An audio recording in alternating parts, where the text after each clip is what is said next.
आप सभी को मेरा नमस्कार। आज मैं आप सभी के समक्ष शिव भगवान के परम भक्त की कथा प्रस्तुत कर रही हूँ। यह बहुत ही रोचक कथा है। शिवलिंग के पास एक नंदी बैल जरूर होता है और भक्तजन शिव भगवान के साथ नंदी जी की पूजा भी करते हैं और उनसे मन्नतें मांगते हैं। लेकिन आपने कभी सोचा है कि इसके पीछे क्या वजह है? क्यों नंदी के बिना शिवलिंग अधूरा माना जाता है? अगर नहीं तो आइए आज हम आपको बताते हैं इसके पीछे की एक रोचक कहानी। पुराणों के अनुसार ऋषि शिलाद निरंतर योग साधना में व्यस्त रहने के कारण गृहस्थाश्रम को अपनाना नहीं चाहते थे। शिलाद मुनि के ब्रह्मचारी हो जाने के कारण उनका वंश समाप्त होता देखकर उनके पितरों ने अपनी चिंता उनसे व्यक्त की। अतः शिलाद मुनि ने संतान की कामना से इंद्रदेव को तप से प्रसन्न कर जन्म और मृत्यु से हीन पुत्र का वरदान मांगा। इस पर इंद्रदेव ने कहा, हे मुनीश्वर, मैं आपको ऐसा वरदान देने में असमर्थ हूँ, परंतु यदि आप ऐसा पुत्र चाहते हो तो भगवान शिव की आराधना करो। तब शिलाद मुनि ने कठोर तपस्या करके शिव भगवान को प्रसन्न किया और उनके ही समान पुत्र की मांग की। भगवान शिव शंकर ने स्वयं शिलाद के पुत्र रूप में प्रकट होने का वरदान दिया। कुछ समय बाद भूमि जोतते समय शिलाद मुनि को एक बालक मिला। शिलाद मुनि उस बच्चे को लेकर अपने आश्रम आ गए और उसका लालन पालन करने लगे।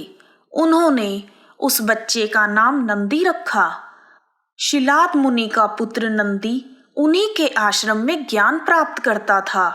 एक समय की बात है कि शिलाद मुनि के आश्रम में मित्र और वरुण नाम के दो संत आए, जिनकी सेवा का जिम्मा शिलाद मुनि ने अपने पुत्र नंदी को सौंपा।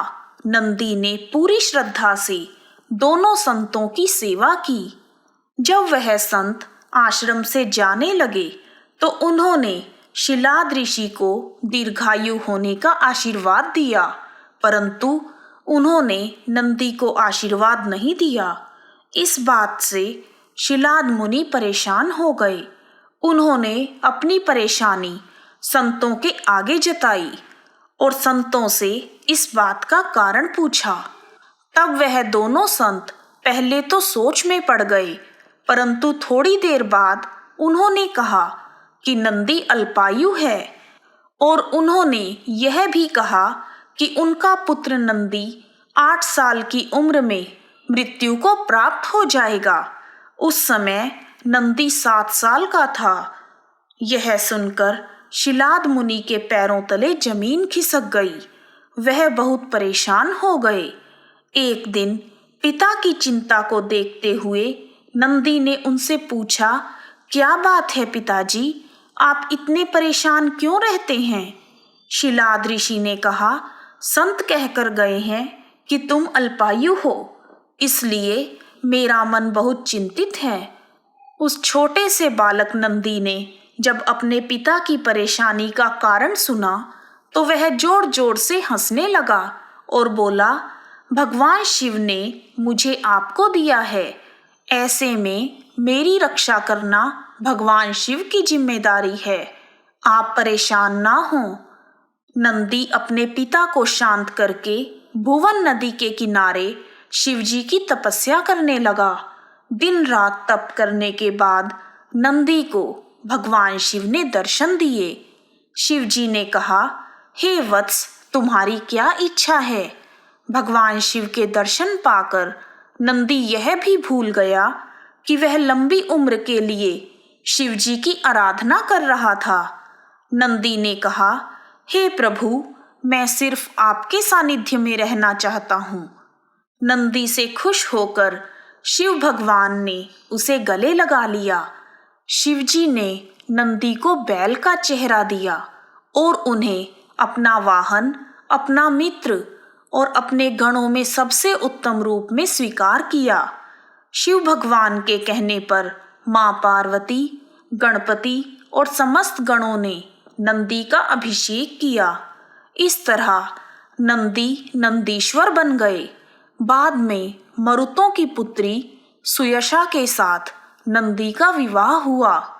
शिव भगवान ने नंदी को वरदान दिया कि जहां नंदी का वास होगा वहां स्वयं महादेव निवास करेंगे।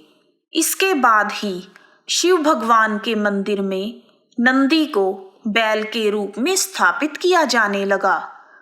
आमतौर पर खामोश रहने वाले बैल का चरित्र उत्तम और समर्पण भाव वाला बताया गया है। इसके अलावा वह बल और शक्ति का भी प्रतीक है। बैल को मोह माया और भौतिक इच्छाओं से परे रहने वाला प्राणी माना जाता है। यह सीधा साधा प्राणी जब क्रोधित होता है तो यह सिंह से भी भिड़ जाता है। इन सभी कारणों से भगवान शिव ने नंदी को बैल का चेहरा देकर बैल को अपना वाहन बनाया। जिस तरह गायों में कामधेनु गाय श्रेष्ठ हैं, उसी प्रकार बैलों में नंदी बैल श्रेष्ठ है। और बताया जाता है कि असुरों और देवताओं के बीच समुद्र मंथन के दौरान जब हलाहल विष निकला तो संसार को बचाने के लिए इस विष को स्वयं भगवान शिव ने पी लिया था। लेकिन जब भगवान शिव विष को पी रहे थे तो उसकी कुछ बूंदें जमीन पर गिर गई, जिसे नंदी ने स्वामी भक्ति में पिया था। इसके बाद से ही भगवान शिव ने उन्हें अपने सबसे बड़े भक्त का दर्जा दिया। नंदी के कान में की गई प्रार्थना नंदी की अपने स्वामी से प्रार्थना बन जाती है और वह भगवान शिव को इसे पूरा करने के लिए कहते हैं। नंदी की प्रार्थना भगवान शिव कभी भी अनसुनी नहीं करते, इसलिए वह जल्दी ही पूरी हो जाती है। ओम नमः शिवाय। जय नंदीश्वर की। आज के वीडियो में इतना ही। यदि आपको वीडियो पसंद आया है तो कमेंट बॉक्स में ओम नमः शिवाय जय नंदीश्वर की लिखना ना भूलें। आप सभी का हार्दिक धन्यवाद।